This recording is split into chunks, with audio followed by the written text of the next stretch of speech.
সম্পন্ন হচ্ছে সেটার একটা পরিমাপ করা। নির্বাচনের সম্ভাব্য তারিখ হিসেবে প্রধান উপদেষ্টা ফেব্রুয়ারি মাসের কথা ঘোষণা করার পর থেকেই পক্ষ বিপক্ষে নানা বক্তব্য দিচ্ছে বিভিন্ন রাজনৈতিক দল। তবে বিএনপির মহাসচিব মির্জা ফখরুল ইসলাম আলমগীরের মতে সুষ্ঠু নির্বাচনের মাধ্যমে জনপ্রতিনিধিত্বমূলক সরকার গঠন করা গেলেই সম্ভব হবে জনগণের কাছে জবাবদিহিতা নিশ্চিত করা। শনিবার জাতীয় প্রেসক্লাবে আয়োজিত অনুষ্ঠানে বিএনপি মহাসচিব বলেন, আওয়ামী লীগ গত 15 বছরে দেশকে সর্বশান্ত করে ফেলেছে। বলেন, সরকারের গুরুত্বপূর্ণ সব সিদ্ধান্ত নিয়ে থাকেন আমলারা, তাই অনেক ক্ষেত্রেই অসহায় উপদেষ্টারা। আমার অভিজ্ঞতা থেকে বলছি আপনাকে, আপনি সেক্রেটারিয়েটে যাবেন, আমার জানি এরপরে আমার অনেক কথা বলবেন। সেক্রেটারিয়েটে গেলে ওই যে আমলারা বসে আছে, তারাই সবকিছু নির্ধারণ করেন। আমাদের উপদেষ্টা যারা দায়িত্ব পালন করছেন এখন অনেক ক্ষেত্রে তারা অসহায়। ঢাকার রিপোর্টার্স ইউনিটিতে ফ্যাসিস্ট আমলে গণমাধ্যম, বর্তমান অবস্থা ও জনগণের প্রত্যাশা শীর্ষক আরেক আলোচনা সভায় বিএনপির জাতীয় স্থায়ী কমিটির সদস্য আমির খুসরু মাহমুদ চৌধুরী বলেন, শুধু ভোটের মাধ্যমে নয়, রাজনীতি, অর্থনীতি সহ দেশের প্রতিটি ক্ষেত্রে গণতন্ত্র ফিরিয়ে আনতে হবে। শেখ হাসিনা পালিয়ে যাওয়ার পরে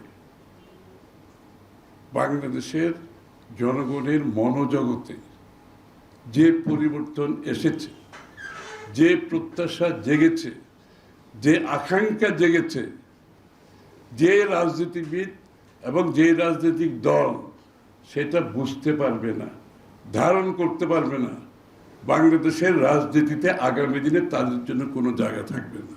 এদিকে প্রেসক্লাবে তারেক রহমানের রাজনীতি গণঅভ্যুত্থানের সাবলিমিটি শীর্ষক প্রকাশনা অনুষ্ঠানে বিএনপির স্থায়ী কমিটির সদস্য ডক্টর আব্দুল মুইন খান বলেন, দেশে কোনো দৈত্য দানব নয়, মানুষ গণতন্ত্র চায়। বিলম্বে হলেও এই সরকার আজকে যখন একটি নির্দিষ্ট সময় বা রোডম্যাপ বলা যায় একটি ঘোষণা করেছেন আগামী সুষ্ঠু নিরপেক্ষ নির্বাচনের জন্য।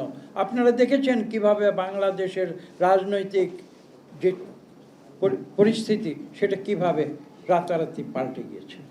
আজকে 2024 সাল 18-র সঙ্গে এই বাকি 17 বছর আপনারা যোগ করুন, 35 বছর যাবৎ তারা নিজেদের মৌলিক ভোটাধিকার প্রয়োগ করতে পারেনি। আজকে তারা ভোট দেবার জন্য উন্মুখ হয়ে আছে। সংস্কার ইস্যুতে তাড়াহুড়ার কিছু নেই বলেও মন্তব্য করেন বিএনপির শীর্ষ এই নেতা। এয়ার কন্ডিশন রুমে বসে কেউ যদি সংস্কার করে। আসিফ ইকবাল খান, এখন, ঢাকা।